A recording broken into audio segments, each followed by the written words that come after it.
Most állítom össze tulajdonképpen a Gulág lexikont, és hát eddig olyan közel 700-800 személynek dolgoztuk föl az adatait, és hát egyszerűen majdnem minden negyedik, ötödik életrajz regénybe illik, a szenvedés történetük megrázó, és néha az embernek a szeme nem marad szárazon.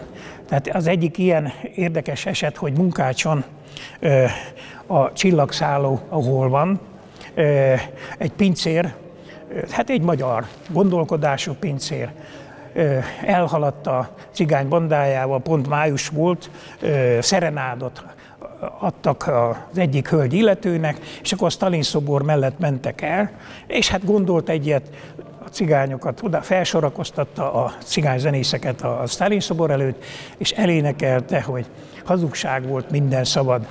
Hát természetesen, hogy nem maradt megtorlás nélkül, és hát 25 évre ítélték el, és hát vannak ilyen hasonló esetek.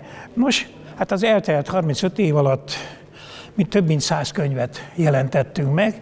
Ezeknek a nagy többsége a túlélők visszaemlékezései, illetve a levéltárakban talált és az elhurcolással kapcsolatos dokumentáció dolgoztuk fel, és adtuk ki több gyűjteményes kötetben. Eddig 11.900 nevet sikerült azonosítani, akik nem tértek haza a lágerekből. Ezeket felvéstük a Szólyemlékpark gránittábláira. Tehát újjá kellett strukturalizálni az emlékpark elhelyezését, mert ugye nem fértek föl a siratófalra, ezért ki kellett találni különböző formáját annak, hogy hogyan örökítsük meg.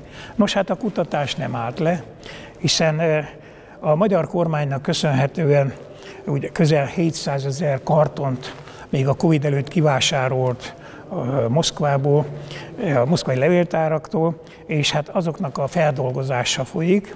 Kárpátalja esetében 4-en vállalkoztunk, a nejem, Molnárdi Erzsébet a Beregszázi főiskoláról, és a doktorandusz Bimba Brigitta, akivel hozzáláttunk az úgynevezett Turjanica lista feldolgozásához. Azt jelenti, hogy több mint 30 000 nevet kell azonosítanunk, hogy megvannak-e a kartonokban, és hát jelen pillanatban azt lehet mondani, hogy a felénél tartunk, hát közel 15 000 nevet sikerült már beazonosítani.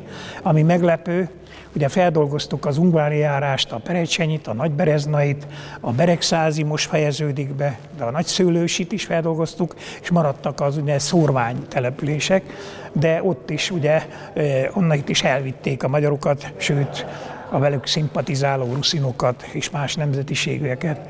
Úgyhogy ebben az évben, a 80. évforduló kapcsán a Szólyemlékparkban újabb emléktáblákra felavatására kerül sor, mivel ezekből a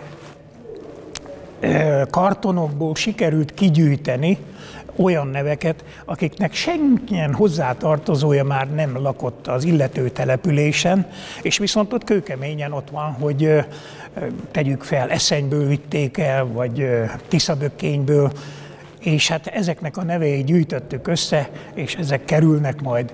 Tehát nekik is ott a helyük, hogy meg tudjuk örökíteni a neveket.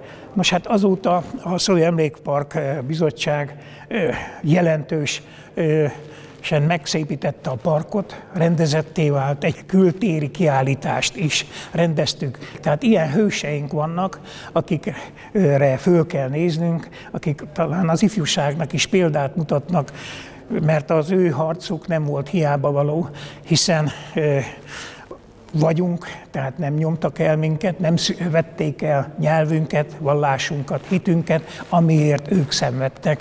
És most azt lehet mondani, hogy a háborús helyzetben erőt meríthetünk az ő példáikból, hogy maradjunk meg magyarnak Kárpátalján, akik elmentek, jöjjenek vissza, és folytassuk tovább az életet a maga medrében.